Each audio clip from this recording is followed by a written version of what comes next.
Hello guys, welcome back to my YouTube channel. Kindly subscribe if at all you've not subscribed yet.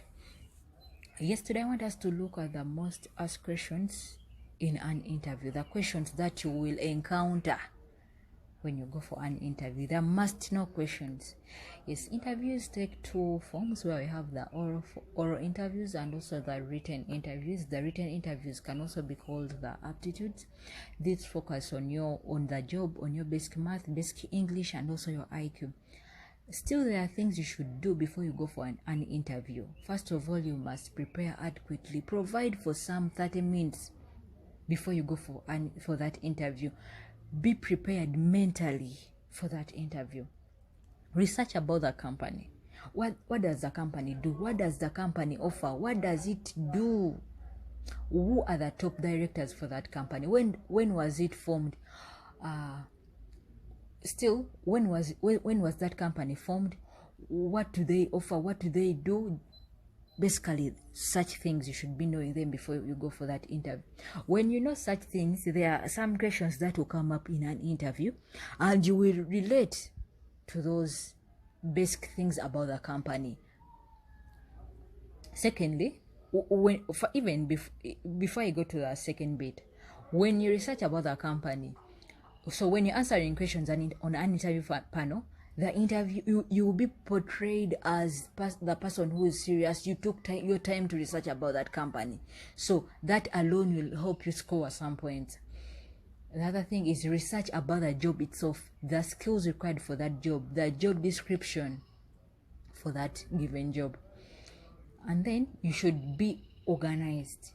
Prepare your academic documents. I mean the original academic documents. I once missed out a job that was an accounts assistant job at Pizza Hut, Uganda. That was 2016. The university had given our names to Pizza Hut, Uganda. They had recommended us. They took some top 5 students, recommended them to Pizza Hut. So on reaching on the interview panel, I answered everything. After the interview, they asked me, "Madam, present your academic documents." I checked my bag, the documents were not there. Then I remembered I had left the documents on my bed. That alone shows that you're not serious. You're not serious and you're not ready for the working environment. So that's how I missed out on that job. So prepare adequately, be prepared mentally, be organized, put on your best attire. It must be formal, it must be classy, but not exaggerated. So once you get there, don't sit before you're told to do so. When they tell you to sit, sit. Maintain direct contact. Greet the interviewers that are on the interview panel. In most cases, they are representatives from the human resource department and also the department where your job falls. Those are the people that can be on the panel. Yes, I understand okay, let's just leave that part, but those are the people that can be on the interview panel. The first question that will come up is, talk about yourself. Here, people want to know whether you're the right person for this job. Are you the right fit for that job? All they want to know is, do you have the skills? Do you have the experience? Do you have the qualifications for that job? You should be precise, concise, but still on point. Deliver what you have to deliver. Let's give it a try. My name is Naiga Mariam. I am 25 years old. I went to Makerere University for my bachelor's degree in accounting, where I got a first-class degree. I also went to Gombe Senior Secondary School for my A-level, where I scored 24 points in Meg 8. Then I went to Chibi Senior Secondary School, where I scored 21 points at my O-level, and then went to Kabalagala Parents Primary School, where I scored 9 points in my primary living examination. I am a team player. I love to work under pressure. I can work under pressure. I have 3 years experience in auditing. Stuff like that. That's how it should flow. In this, with all the statements I've used, I've been portraying. First, I've portrayed that I have the academic qualifications for that job, that I passed my examinations. Secondly, I've told them that I am a team player. In that, I mean that that's my strength. I have told them that. What else did I say? The team player bit. I said the academic qualification bit. I said basically here you have to portray your strength. You have to. I also talked about the 3 years experience. When you talk about your 3 years experience, here you might even bring in your achievement. I have 3 years experience in audit, where I've been able to audit organize the government organizations. Like, bring out your best achievements. So in this, when you're telling about yourself, you have to portray your strength. You can say, I'm a team player, I am punctual, I can work under pressure, I can work with minimal supervision, little or minimal supervision. So you must portray your strength. You must portray your academic documents, your academic qualification. Like, be precise, concise, but still you're delivering what you have to deliver. You must portray your experience. That's the 3 years experience in auditing, such and such, that, and also the achievement. So basically, that's what the tell me about yourself can mean. No one needs to know where you stay. No one is concerned about that. No one is concerned about your siblings. No one is concerned about your parents. No one needs to know. All they want to know, are you the right person for that job? Then the other question that might come up in an interview panel is, what is your salary expectation? And this one is tricky, because when you say a high salary, you might miss out on that job opportunity, because for any job there is a salary scale that the company provide for. Unless you're too good when the company can bargain with you when you're exceeding the salary scale. When you say a lower salary, still you'll end up bargaining for something that is even lower than what you have to be getting. So when you're going to answer this question, first of all, as I said in the beginning, you should prepare adequately. When I said prepare adequately, I talked about researching. If at all you're able to know people that are working in that organization, kindly take that initiative and ask them, what do they pay for people? What do they pay for people doing this job? For my first job, I never bargained. That is it. I never bargained. What they told me is what I took. But please endeavor to bargain. Endeavor to bargain. Give it a try. You might look at a job. Okay. And when you're answering this question, please always consider the net salary. When I say the net salary, what am I trying to mean? We have the gross salary.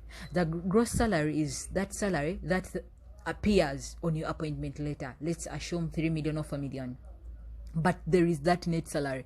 The net salary entails the gross salary minus all government deductions. That is the pay, the money that goes to URA, the pay as you earn.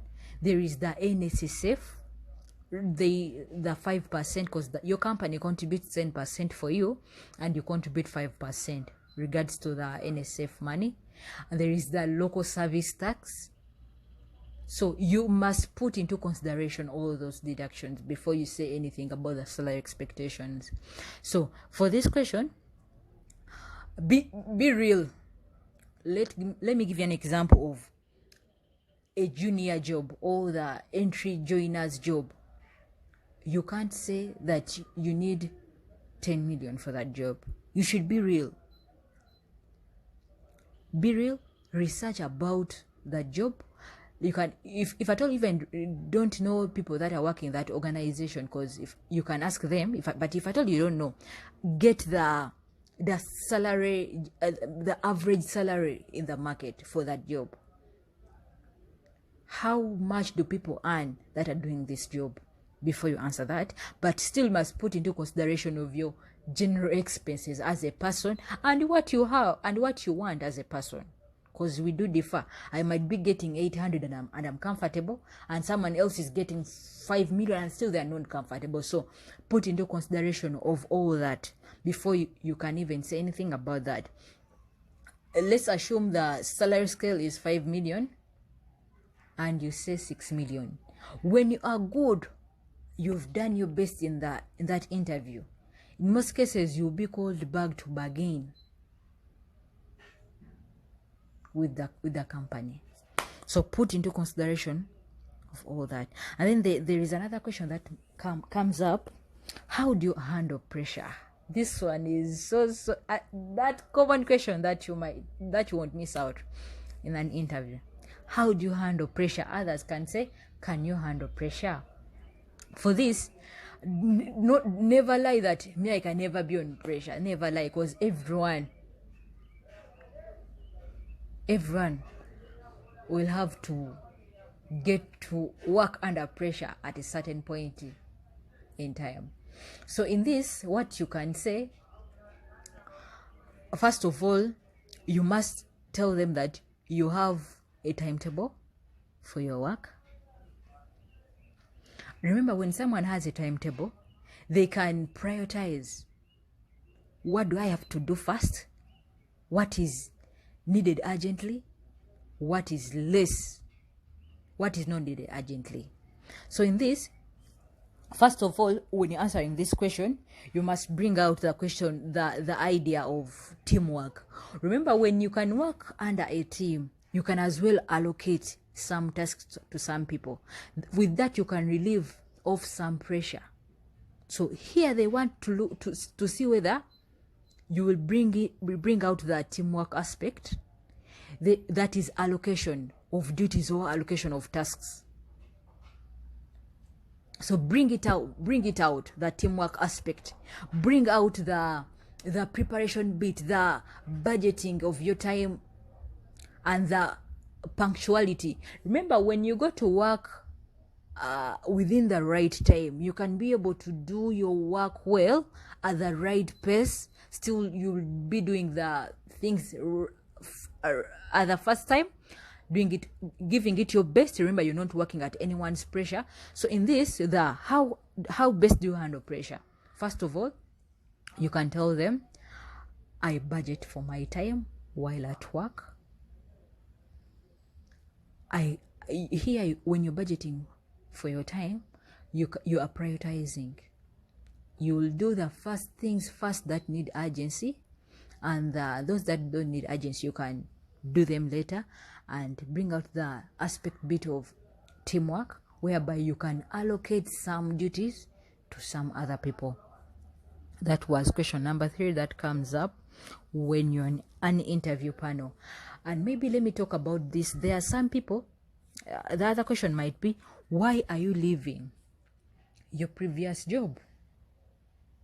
Here you will find out that there are some people that never resigned, but still they were just dismissed. What I can say to people that were just dismissed, kindly take an endeavor. If at all you can, how can I even term it? If at all you can appeal, always try appealing to your company when you are dismissed. Try appealing. Having a dismissal.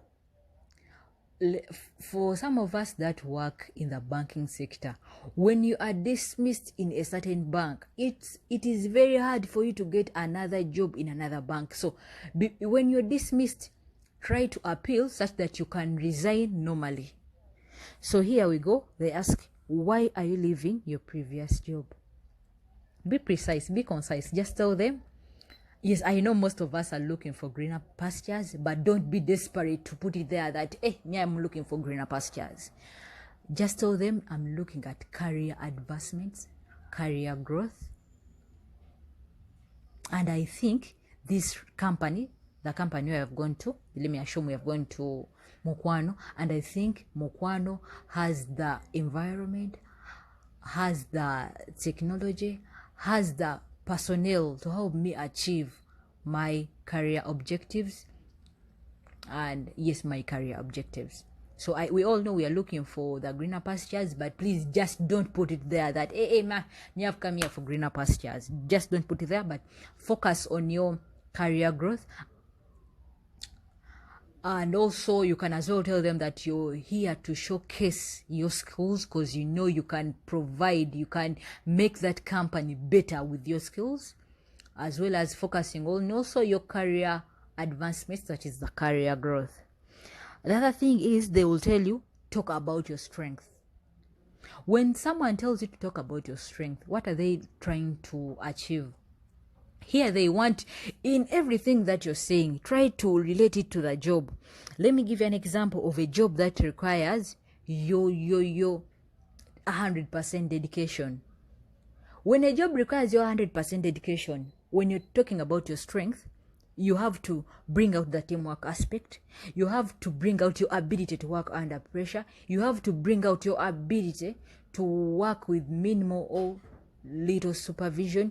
You have to bring out your punctuality. You have to bring out your, what else can you bring out? So basically, those are the things. Those are the things you can bring out when you're talking about your strength. And then they'll ask, talk about your weakness. Please don't go ahead and say, I don't have any weakness. No one is perfect in this life. But when you're bringing out your weakness, please don't bring about something that is work related. Okay, that is job related. When I say job related, I'm talking about the job you've applied for. Maybe you can say, let's give it, and when you bring out your weakness, bring out a solution for it. Don't leave it at that.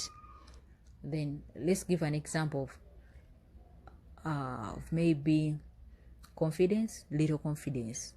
You can say, my major weakness has been, you can even say has been the little self-esteem or the little confidence, but I've been working on that. I got a life coach.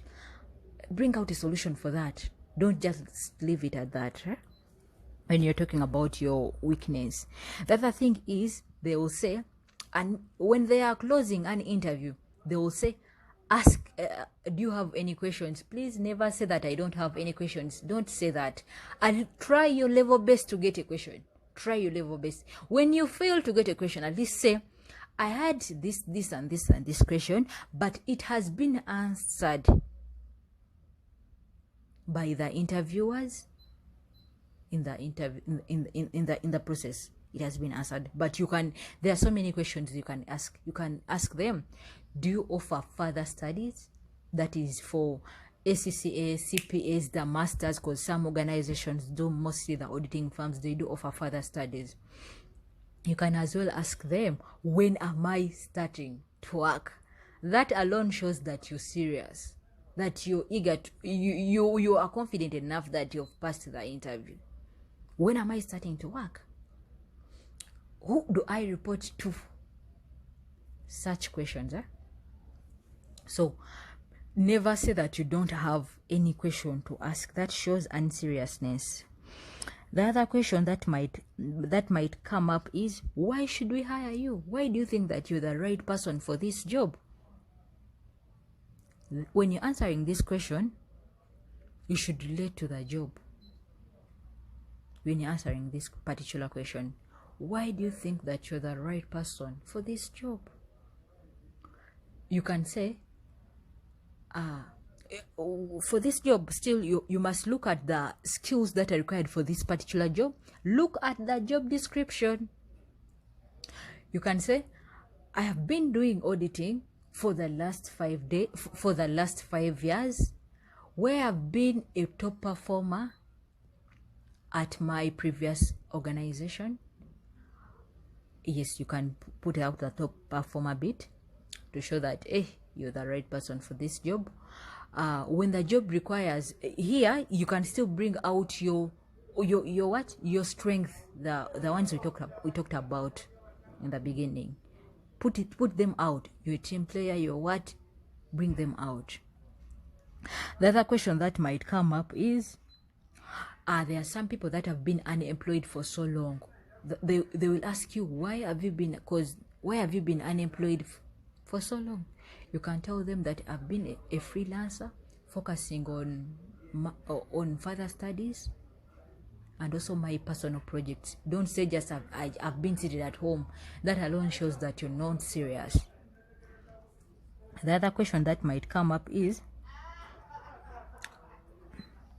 why do you want this job? Still tell them that you're here for career advancement and you think that this particular organization has all the required technology, the required personnel to help you achieve that. So basically